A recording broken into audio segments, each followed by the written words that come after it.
Instituto de Estudos Brasileiros da Universidade de São Paulo.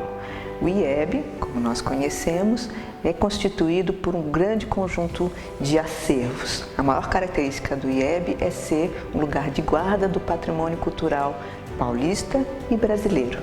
Aqui a gente tem uma seção de arquivo, a gente tem o setor de coleções de artes visuais e a gente tem uma biblioteca.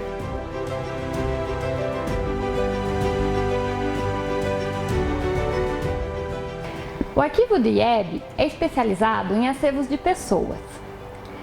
Eu falo de um legado hoje de 50 anos de trabalho e dedicação em cerca de 500 mil itens documentais. São cerca de 41 fundos e 39 coleções. Nossas duas principais atividades são a descrição de documento, que possibilita a estudantes da graduação o contato com a área de arquivos, e o atendimento ao pesquisador, atividade sobre a qual procuramos nos especializar, auxiliando de forma cada vez mais aprimorada as pessoas a desbravarem a massa documental e assim investigarem suas hipóteses. É mostrando que correspondências possuem laços com manuscritos, que possuem laços com fotografias e relações com partituras, que as pesquisas ganham em qualidade. A origem da biblioteca coincide com a criação do próprio IEB, em 1962, a partir da aquisição dos quase 10 mil volumes da coleção brasiliana, que pertencia ao bibliófilo Ian de Almeida Prado. Hoje, a biblioteca reúne um acervo de aproximadamente 250 mil obras, entre livros, teses e periódicos, tendo se tornado uma das mais completas bibliotecas especializadas em assuntos brasileiros. São 37 coleções de diversos escritores, artistas e intelectuais brasileiros, como, por exemplo, Mário de Andrade, Guimarães Rosa, Graciliano Ramos, Caio Prado Júnior e Milton Santos. Dentre os títulos disponíveis aos pesquisadores, podemos encontrar sermões dos séculos XVI e XVII, obras publicadas pela imprensa régia, descrições do Brasil feitas por naturalistas e viajantes no século XVI ao XX, os periódicos que marcaram o movimento modernista, exemplares com marginálias e dedicatórias, além de uma das obras mais antigas da USP, a Crônica de Nuremberg, de 1493. Por ser uma biblioteca especializada, com muitas obras consideradas raras, o acesso ao acervo é restrito e não há empréstimo de exemplares, que podem ser consultados em nossa sala de leitura.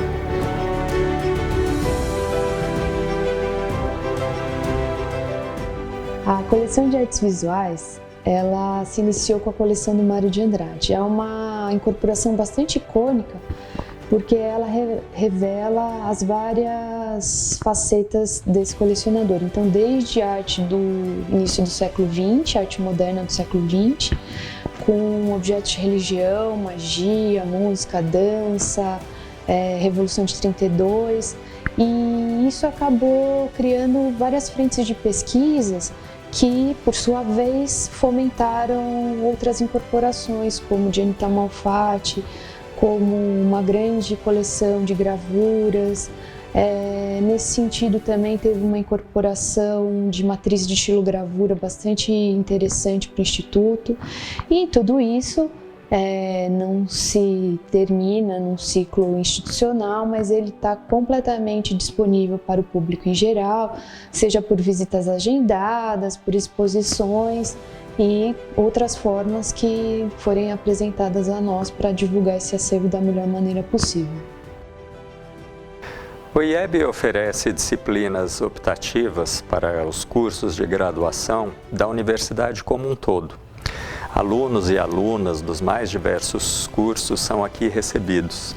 Essas disciplinas sempre têm uma perspectiva interdisciplinar, mas elas estão radicadas nas várias áreas aqui do Instituto: artes plásticas, música, literatura brasileira, sociologia, antropologia, história do Brasil, século XIX, século XX, história econômica e geografia.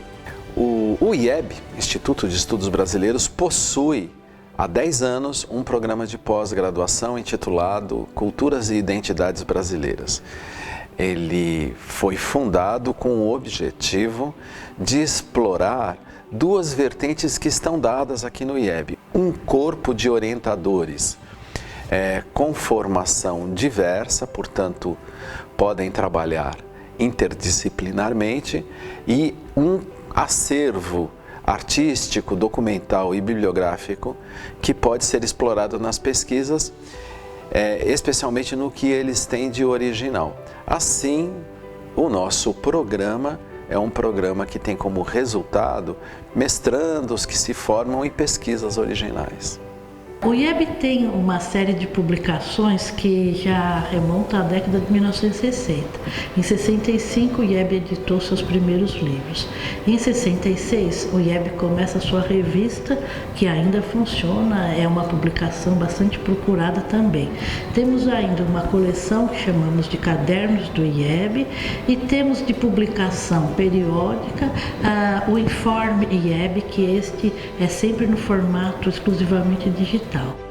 Além disso, o Instituto de Estudos Brasileiros ainda tem uma preocupação com a guarda, não só da extroversão, mas com a guarda, que representa o tratamento desse acervo, seja do ponto de vista da sua conservação, seja do ponto de vista do seu restauro. Então nós temos um laboratório de restauro, onde a gente consegue recuperar os documentos antigos. É fundamentalmente um laboratório de restauro de papel que lida com os nossos documentos, os nossos livros que remontam ao século XV. Para fazer isso, a gente tem colaborações com o IPEM, com o Instituto de Pesquisas de Energia Nuclear, a gente tem colaboração com o Instituto de Física, porque a gente faz estudos muito detalhados sobre qualidade do papel, sua fibra, a cor, enfim, textura, densidade, para poder fazer um trabalho de restauro adequado, de forma a, de fato, conservar esse material e preservar. Aliás, esse é o grande compromisso e a missão do IEB, preservar o patrimônio cultural de São Paulo e do Brasil e extroverter, permitindo então o acesso ao maior público possível. A extroversão do IEB se completa ainda com o nosso setor educativo e nosso setor de digitalização. E a gente também faz exposições no nosso espaço aqui, porque esse prédio tem uma enorme sala de exposições, a sala Marta Rossetti Batista, mas também nós emprestamos nossas obras para exposições em São Paulo, no Brasil e no mundo. As obras do IEB viajam para todos os países do mundo, estão em várias galerias do Brasil e estão em várias salas de exposição aqui de São Paulo. Venham conhecer o IEB, será um prazer recebê-los.